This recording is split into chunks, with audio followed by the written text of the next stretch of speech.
去年有一套台语教具，台语嘛会通，伫咧乌贝木珠平台摕到提案大赛当中金8奖，而且是伫咧网络也得到真好的反应。今年总算完成实体要上木珠平台啊！这是由一阵无到30岁设计师所设计，活泼的互动，和台语教具有趣味性，增加囡仔的学习兴趣。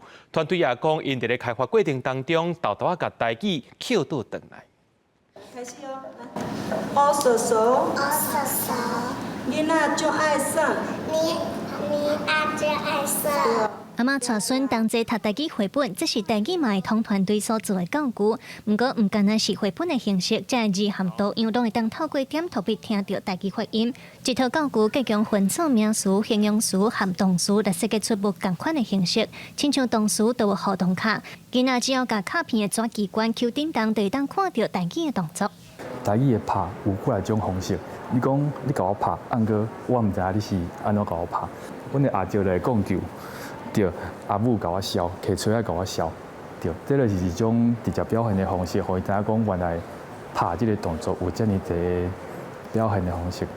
也若像台语的形容词，比如讲阿嬷的头毛白葱葱，只要甲切边仔的细盘甲杯叮当，头毛就会对黑色慢慢变做白色。设计台语买通这套教具的是3位无到30岁的设计师，因伫去年摕到我被群众无主提案大赛的金8奖，希望会当互家长在教囡仔的时较有互动性，增加学习的兴趣。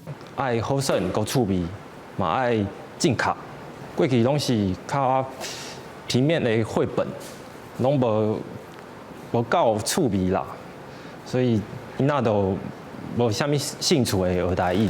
台语买通的创办人洪祖贵表示，家己因为台语无啥会晓讲，佮看到台语直直在流失，所以感觉真可惜。所以透过设计，慢慢甲台语学转来。团队嘛有请台语专家阿东来严格要求教具的品质。这阵少年人因愿意甲讲，就是甲伊的母语重新甲学转来，甲捡转来，而且会当奉献家己的实力，奉献家己的专长来设计教材，也希望讲你会当互咱的台语，也是咱的本土语言，会当继续生传落去。